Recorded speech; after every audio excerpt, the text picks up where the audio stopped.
Okay, so in the last lecture we started talking about radians.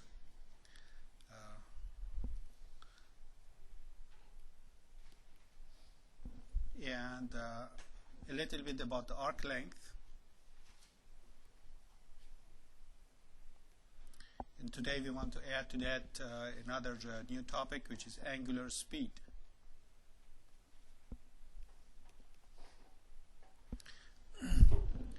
Measuring angles by radians is something that requires quite a bit of practice. You need to get used to it. Let me just refresh your memory from last time. What did we talk about? So if you have a circle, and this circle has some radius r, you want to define a unit of angle. So the problem with degrees is that it's rather arbitrary. You take a whole circle and divide it to 360 parts, and you say that's 1 degree. Question comes up, where do you get 360 from? So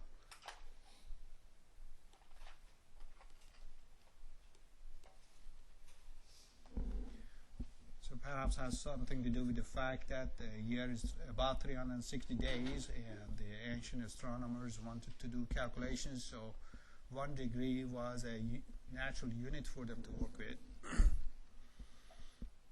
Another remedy for that, based on the metric system, is to take your circle and divide it by 400 pieces. And each of these pieces are called the gradients. That's again dictated by the fact that we like the metric system a lot. What was called 90 degrees, you can call it 100 grads, sometimes they call it gone.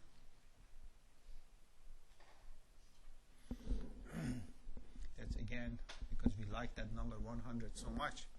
But neither of these things are really natural. What is natural? The natural thing is to take the radius, let it lie down on the side of the circle, on the perimeter of the circle, and whatever shows up at the center here, we are going to call that 1 radian.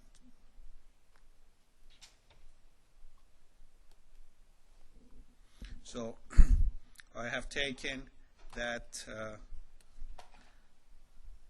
radius and laid on the perimeter. If I go ahead, laid one more time, well, I'll be here almost, and another time I'll be here. 2 radians so far. It's almost 3 radians, almost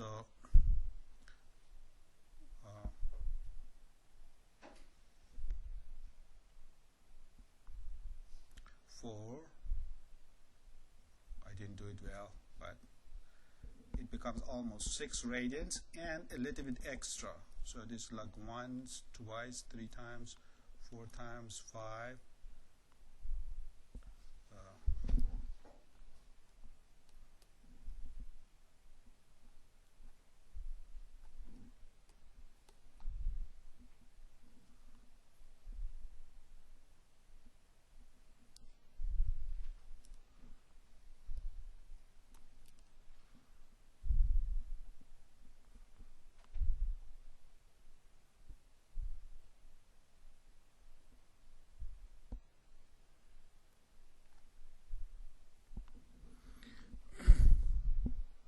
How many of these radius does it take to make a whole circle?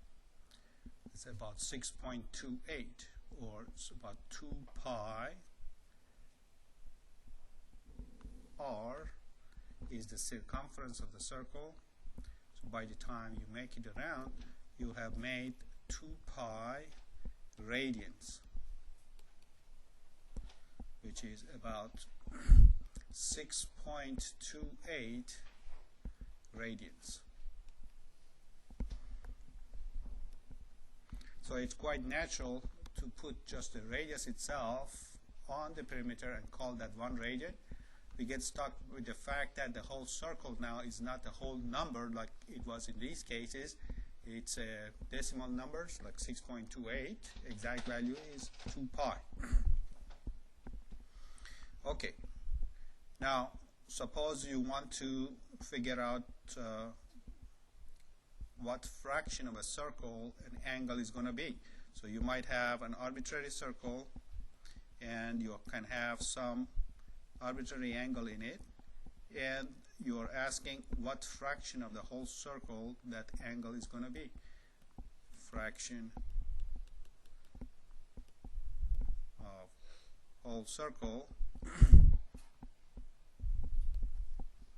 Well, if you have measured this angle in degrees, you take your number of degrees, and divide it by what? Divide it by 360, and that is going to be the fraction of circle you have. So if you had an angle that was 120 degrees, what fraction of a whole circle would it be? If this was 120, the whole circle is of course 360. Then you say your angle is what fraction of the whole circle? 120 over 360. You say your angle is 1/3 of the whole circle. So you take your number of degrees, divide it by 360 degrees, and that's a fraction that is going to be. For the case of gradients, it's also easy. If I had an angle like this, I say this is 100 grads, or 100 gradients, or also sometimes they call it 100 gons. What fraction of a whole circle would that be? So this is 100. Well, how about the whole circle? Whole circle by definition is 400 gradients. Is what you have is 100 gradients. 100 over 400, that's going to be a quarter of the circle, which is right angle. So if it so happens that you have measured your angle in gradients and you want to know what fraction it is, you divide it by 400, and then you're all set. Now we come to this one that is a little bit uncomfortable set of numbers, but same idea. If I have a circle and I measure this angle, suppose that angle becomes, say, 2 radians, and I ask the same question, what fraction of the whole circle is that? What would you do? So suppose I tell you I have picked up an angle which is 2 radians, 2 of these guys. What fraction of the whole circle is it? You have to take the measurement of your angle, divide it by how many radians fit in the whole circle, and how many do? 6.2 or 2 pi. So if you have measured your angle in radians and you want to know what fraction of the whole circle that is, you have to divide it by 2 pi. So this is the fraction that is a little bit hard to digest, but is actually the same idea as these. Measure of your angle divided by how many of the same units fit in the whole circle. If it was degrees, 360 of them make a circle. So you make your fraction by dividing by 360. If your units were gradients, 400 of them make a whole circle. So you divide by 400 to find out what fraction you have covered. If it is in radians, you divide by 2 pi, 6.28. Okay. Now, sorry, we want to go to the idea of arc length.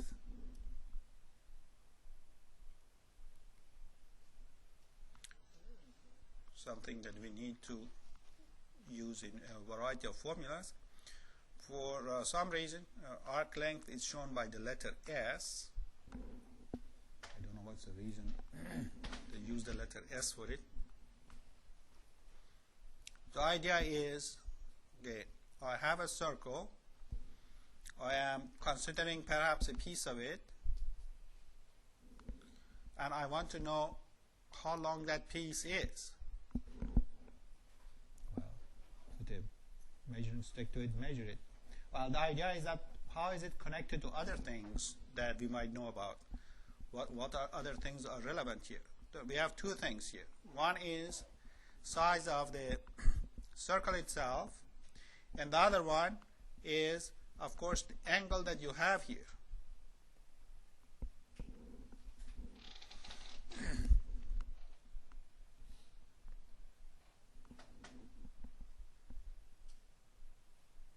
Well, let's remind ourselves. If I was dealing with the whole circle,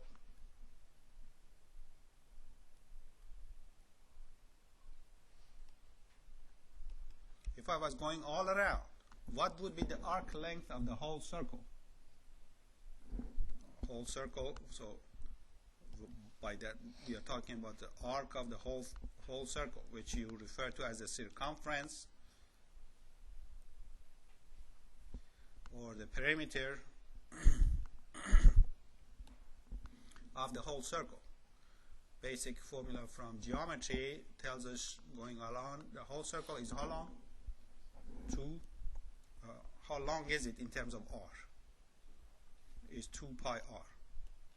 Like if you have a circle that's of radius 10 feet, okay, if this is 10 feet and I ask you all around it, how many feet that's going to be approximately? You would say what?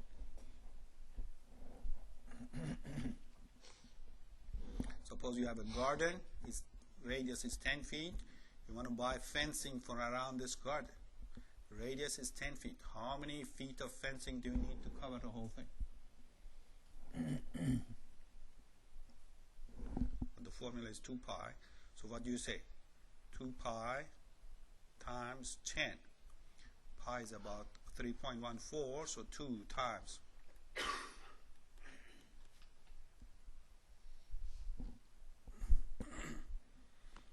about 62.8 feet of fencing you need. Okay, so basic formula from geometry. Okay, we have a formula for a whole circle. But what if I need a piece of the circle? What if I need a fraction of a circle, like a third of it? Well, if I want a third of it, if I just cover a third of it, I divide by 3. If I want a fourth of it, I divide by 4, and so on. So if I know what fraction of a circle I want, I take that fraction, multiply by the circumference, and that's going to be the arc length I'm after. So arc length, you want to figure out the arc length of a piece of the circle. First figure out what fraction of the whole circle it is. Just multiply by the circumference of the whole circle. So if you were dealing with, say, a quarter of a circle, you take the circumference of a circle and divide by 4. If you are dealing with a third of a circle, you take the circumference and divide by 3, and so on. Whatever fraction it is, you take that fraction and multiply by the circumference. So if I have my fraction given to me, that is, somebody told me how many degrees it is, I will divide it by 360 and multiply by 2 pi r. If they had given me the angle in gradients, I take my gradients, divide by 400, multiply by 2 pi r.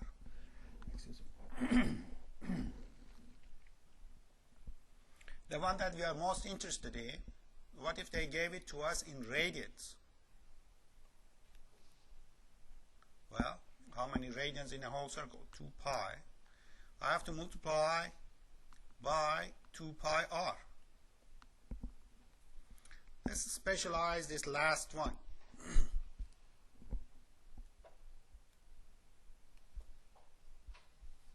So let's redraw our picture. Here is a circle. Here is some angle. Here is a radius. This arc length, we said we show it by letter S. The angle at the center, let's show it by letter theta. So this is indicating the arc length. This is, of course, the radius. And this is the angle in radians.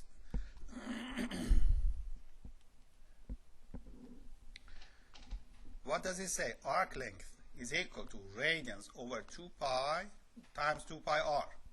Arc length is equal to radians, let's call it radius theta, divide by 2 pi times 2 pi r. Well, of course, better clean this up. 2 pi and 2 pi. We come across a very clean-cut formula, cleaner than anything else. Length is equal to size of the angle times radius.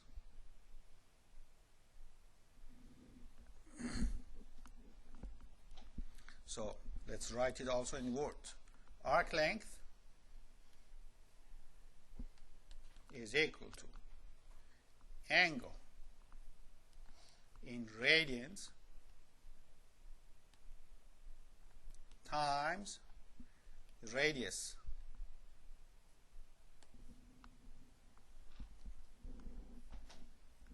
Okay, a very important formula.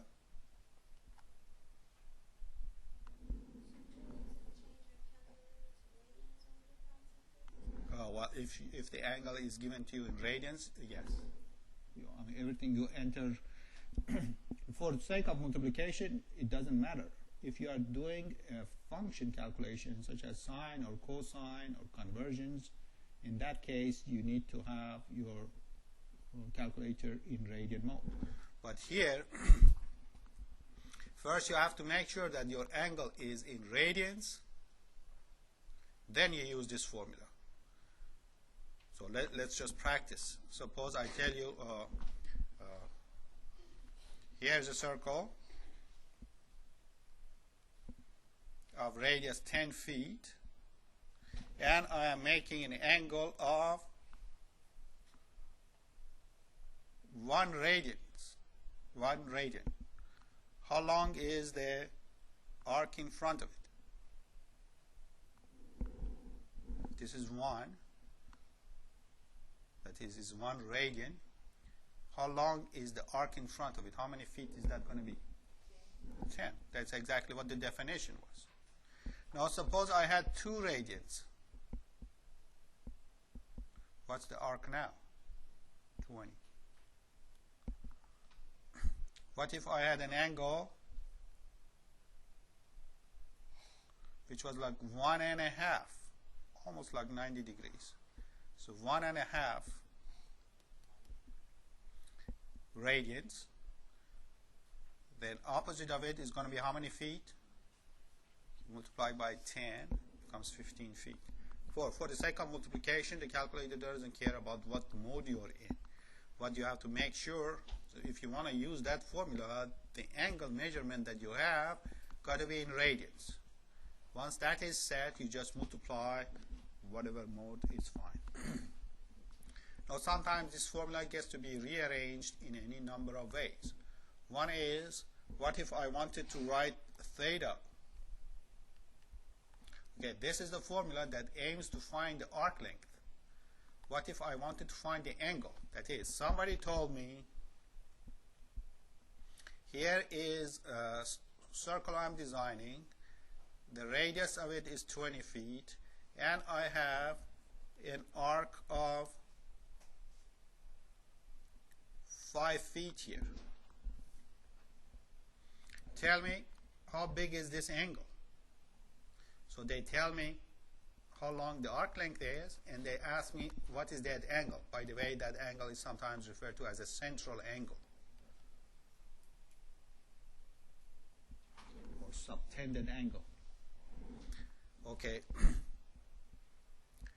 If I had gone 20 feet, this unit, I haven't drawn this to scale just so that we can see what's going on. If I had gone on the circle 20 feet, it would have been what? 1 radian. But I have gone only 5 feet. So how many radians is this?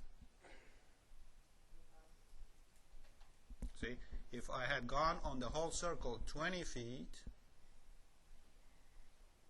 20 feet would have been 1 radian at the center. So how many radians is 5 feet? 1/4. So I take 5 feet divided by 20, it gives me 1/4. It tells me that this angle is 1/4 of radians. So if I want to find the angle, I take my arc length divided by the radius. That is essentially definition of measure of angle in radians. It tells you take the arc length divided by the radius, you are all done. In some rather rare cases, you might be asked to find actually what the radius is. How can I find the radius out of this formula? If I take length divide by the size of the angle, I'll get my radius. So anyway, just remember this one. Perhaps this is the most straightforward. Length is equal to size of the angle in radians times the radius. So this is the thing to remember. This is really definition of an angle in radians, and this I just wrote for the sake of completeness. Okay, so we talked about what the radians are, what's the arc length. Next topic is angular speed. Angular speed is again something that you encounter in daily life quite often when they want to talk about how fast an engine runs. Engine turn, typically they don't keep going straight, they keep turning. So how do you measure the speed of an engine? Typical unit is RP, what's the third letter? M. So rounds per minute.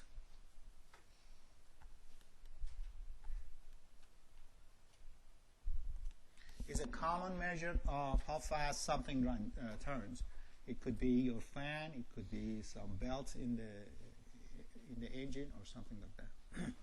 Okay, for purposes of calculus and other things, for sake of dealing with other kind of units, we need to deal with radians per second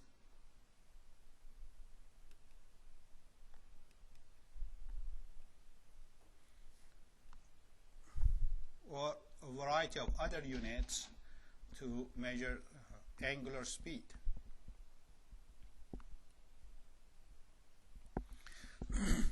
And a crucial issue is what's the connection between angular speed and linear speed.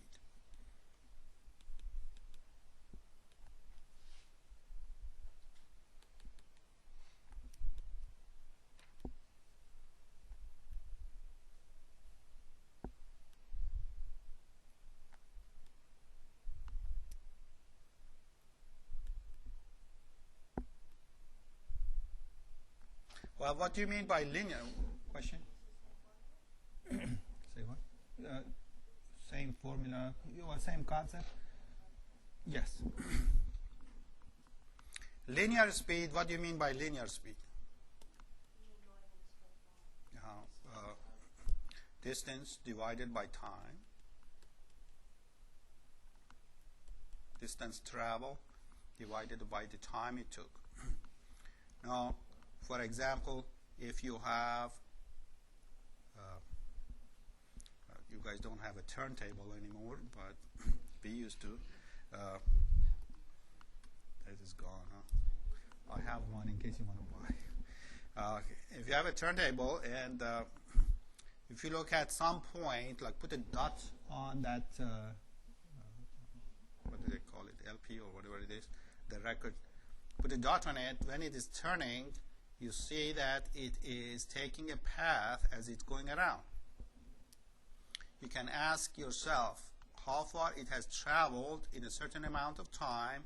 Divided by time, you will find the linear speed of that point.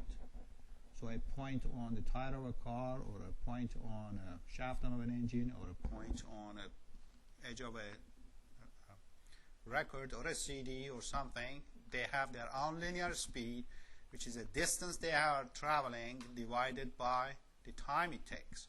So distance typically shown by letter S and the time by the letter T. Well, you can also ask how fast it is turning in the sense of how many rounds per minute is this record turning. Or you can ask about radians per second, or degrees per second, or degrees per hour, or any kind of units. So you're talking about angle divided by time. So angular speed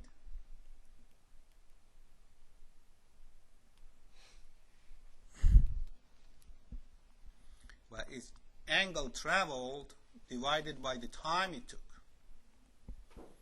The question is, what's the connection between the two of them? Well, we start by the fact, the discovery we had here, that the distance itself is equal to the angle times radius. So if you are traveling in a circle, but you have traveled over some distance s, your angle has moved by some angle theta, so s and theta are connected to each other like this. So I come back here and say, remember, the length of an arc was equal to radius times the angle in radians. That was our major formula today. Distance traveled is equal to the radius times the angle traveled. Now I take this and, as you said, do what? I want to divide by time, so I just divide both sides by time. S over t is going to be our linear speed. So let's write that. This is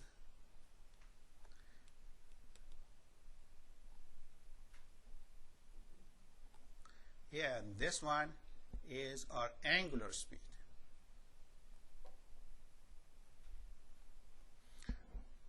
Common designation for linear speed is v.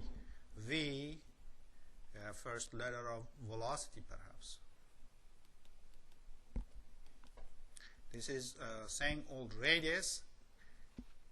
Theta divided by t, they typically show it by the letter omega. Okay, so we have discovered this new formula.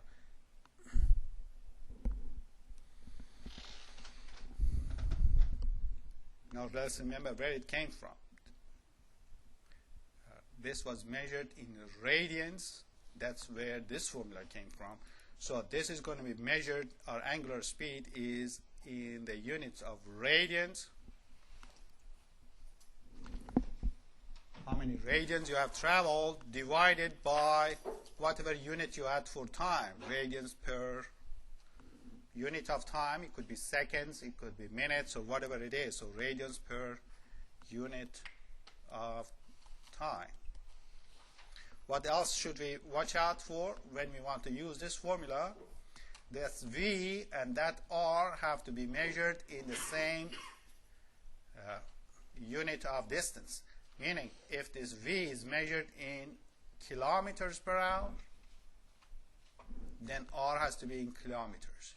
If V is measured in miles per minute, for example, then R has to be in miles. So we have to watch out for consistent units.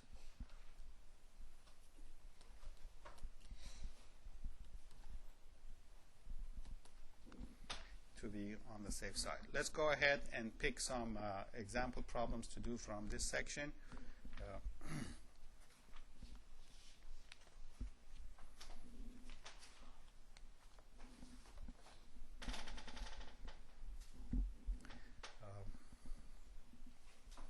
If you have any questions from this section, I'll answer it. Otherwise, I'll just pick some random ones.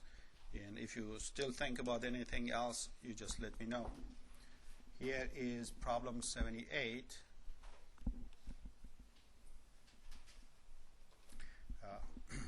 I cannot draw something artistic like that, but here's a water wheel.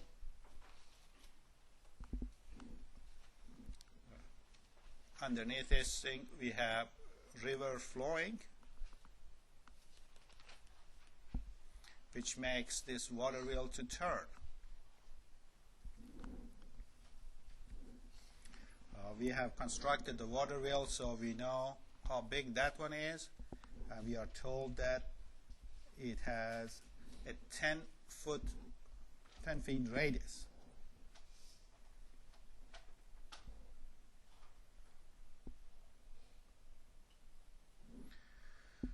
We watch to see how fast this one turns.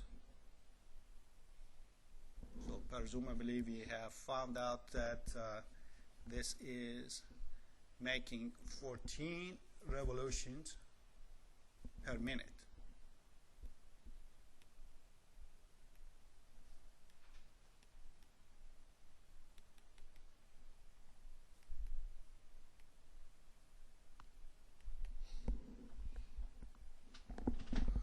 question it is asking is what is the speed of the river.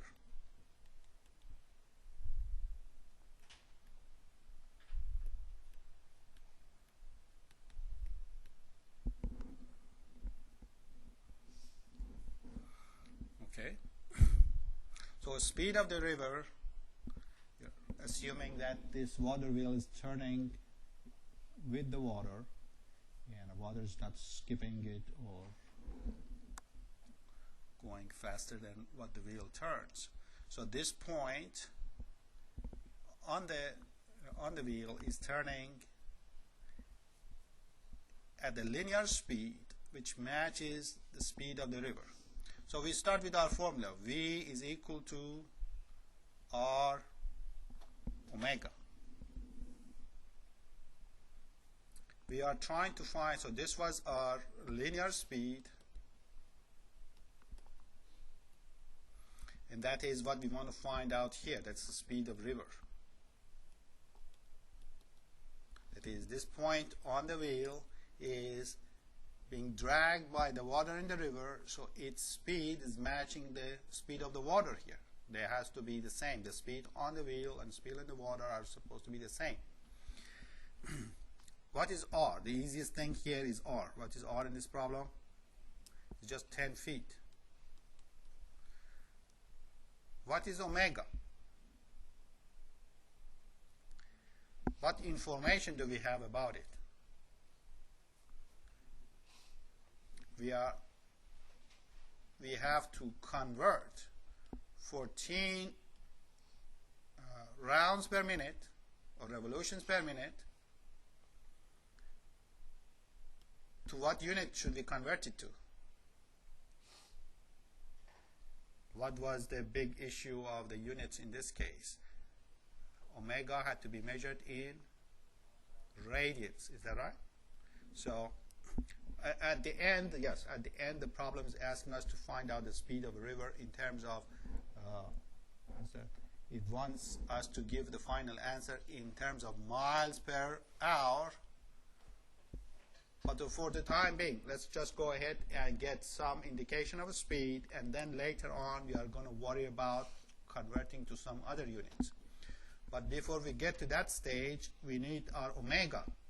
Omega is given to us from this piece of information, that it is 14 rounds per minute.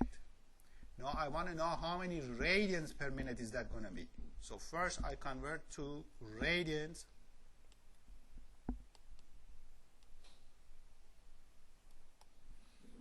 Here's a question we talked about at the beginning of an hour. If you go around the circle once, how many radians is that? 2 pi. So if you go in 1 minute this is turning 14 times. How many radians is that?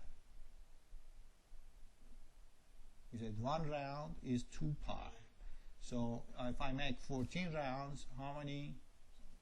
I said 14 times 2 pi. So here I have, say, here's how many rounds you're making. Each round is 2 pi radians, 6 radians. So I'm essentially halfway. Velocity that I'm trying to find is 10. This is feet.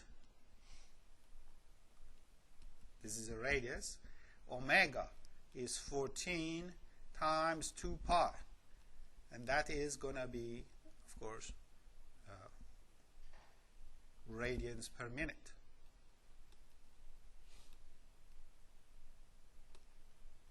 So I multiply this all out. I get 2 times 14 is 28 times 10 is 280 pi. If you're bothered by pi now, you can convert it to replace it by 3.14, but let's leave it like that and worry about it at the very end. The question is, what units do I have? I'm getting a velocity for the river. Here I have my unit of distance is in feet, unit of time is in minutes. So what kind of a unit am I getting for the speed of the river? Feet per minute.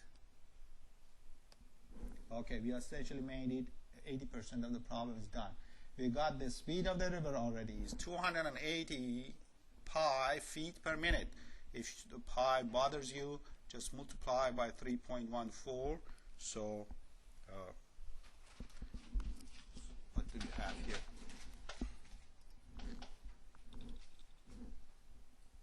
280 times 3.14, whatever. So 880 almost.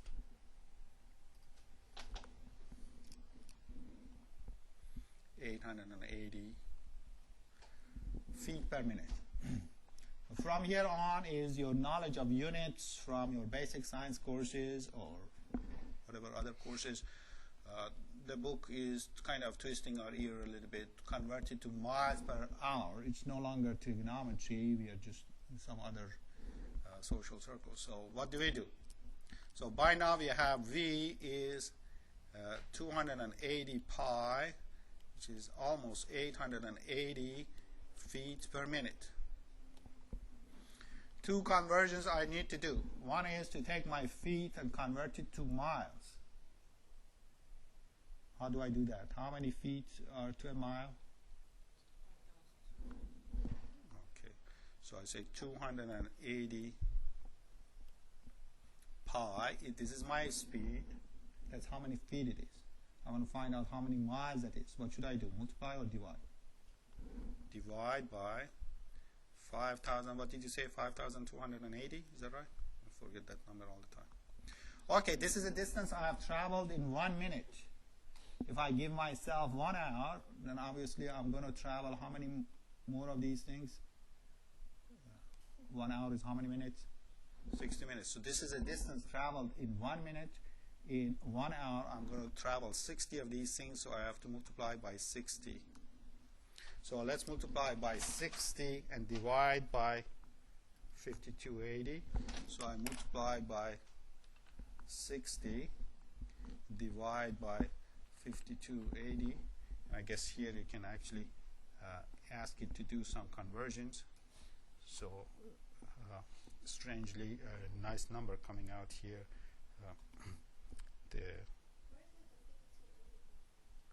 That is how many feet are to a mile. Okay, so the book asks us to give us how many miles the river is flowing in hours. We had found out that the river is flowing 880 feet per minute. So 880 divided by 5,280, that's going to tell us about the sixth of a mile or something. That's how many miles you are going. And this was per minute. We want to convert to hours. So we multiplied by that. This is the exact value we have. And it approximately turned out to be 10 miles per hour. That's the speed of the river. So 2 steps. One was V is equal to RW, R omega. We had to get our omega in radians per unit of time. And by then, we are essentially halfway through the problem. Then go ahead and worry about the units that the book wants. That is going to do it for us. Okay, so that's problem 78. Let me see. Any other question?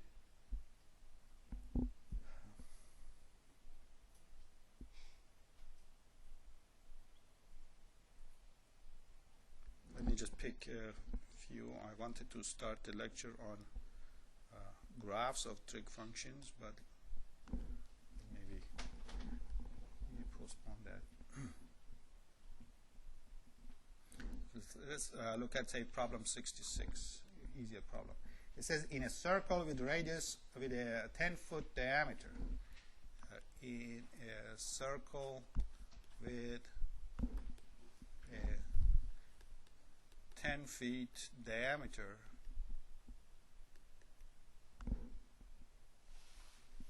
an arc 20 feet long,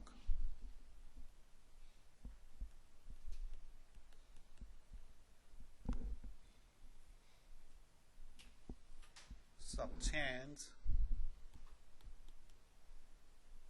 here's a word to learn, subtends an angle of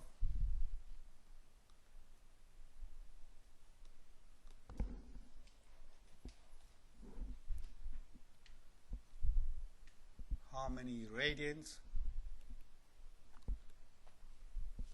how many degrees.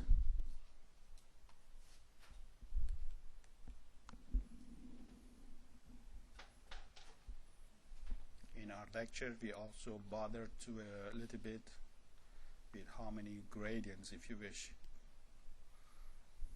If you go and live in France, that's the unit they might use over there. So, okay. First, pothole not to fall in. What does this 10 refer to? What's the number I want? So it tells us that the diameter is 10 feet, so that tells me radius is 5 feet. So I have a radius of 5 feet, and then it is like having a rope that is 20 feet long that you have placed on the perimeter of this circle. So this is 20 feet. It is asking what angle does it subtend, and subtended angle, that's the angle we are talking about.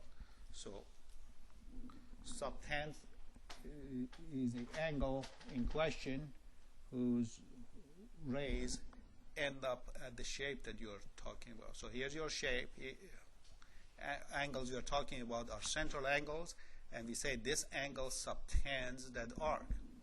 Well, how many radians is that? Which is like how many of these things fit in this circle. Like this, you open the 5, you say 5, 10, 15, 20, it makes, so 20 divided by 5, it's 4 radians. How many degrees would that be? Say it again. 20. They told us that an arc that is 20 feet long, okay, the length of this arc, this red piece, is 20 feet long. It is subtending a central angle. This is the angle we are talking about. So we have a circle of radius 5. We have a rope that is 20 feet long lying on that, and the question is, what's the angle at the center? To get it, we take the length of the rope divided by the radius, and out comes nice and easy. That is how many radians that's going to be. Now, how about degrees? We learned about conversion formula. Let's practice that conversion formula again. One circle was 360 degrees, which is 2 pi radians, which we also threw in 400 gradients. I want to convert from, say I want to convert from radians to degrees. What was the step? Say 4 radians, I divide it by 2 pi multiplied by 360. So if I want to go from any of these units to other unit, the quantity that I have, I divide it by the unit I'm in, multiply by the number for the unit I am changing to. So 4 divided by 2 pi times 360, and what is that going to be? 229.18. This is degrees. It says convert to the closest nearest degrees, so we say approximately 229 degrees.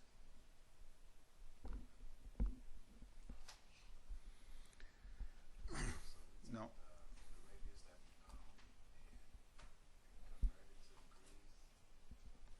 Okay, so the steps was we were given the diameter, we divided by 2 to get the radius. So our radius is 5. The length of the arc, or the length of the rope, is 20. Say how many of these radii fit in that arc length. So 20 divided by 5 makes 4 radians. the next step. So the angle here is 4 radians. Next step is how many degrees is that? Several ways of going about it. You have plenty of ways. We practice this conversion table. He said one whole circle is 360 degrees. It's also 2 pi radians, almost 6 radians. If you want to convert from radians to degrees, you take your radian measure, it's like 4, divide by how many radians make a whole circle, it's 2 pi, multiply by how many degrees make a whole circle. So this tells you what fraction of the whole circle you're dealing with is 4 over 2 pi fraction of a whole circle. You ask yourself how many degrees that fraction is going to be. So you take the fraction, multiply by 360, and out comes your, for the grads or gradients, we do the same thing. You tell me what to do. So you say 4 over 2 pi.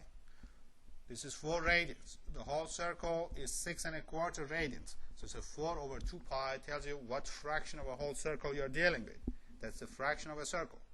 Then, say if a whole circle is 400 grads, this fraction of it is going to be how many grads? You say 4 over 2 pi times 400. What is that going to be?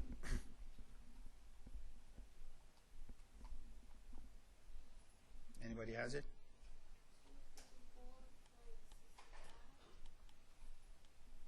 So rounding it becomes 255 grads. Sometimes they show a little g there. So on your calculator, your calculator may have a conversion button there. I don't know. It depends on make and a model. So your calculator is either going to show a D or a G. For radians, it's going to show an R. Not to be confused with the radius. Okay, I guess we are out of time, so we are going to postpone section 1.5 for Friday. That's going to be start of rather hard section on graphs of trig functions. There's a lot of pictures and lots of details go into the picture. You need your graphing skills from college algebra, all the things you know about x-intercept, y-intercepts, asymptotes, symmetry, all of that good stuff comes in. So you may want to practice that before the Friday lecture. For Wednesday exam, remember 1.1 through 1.4.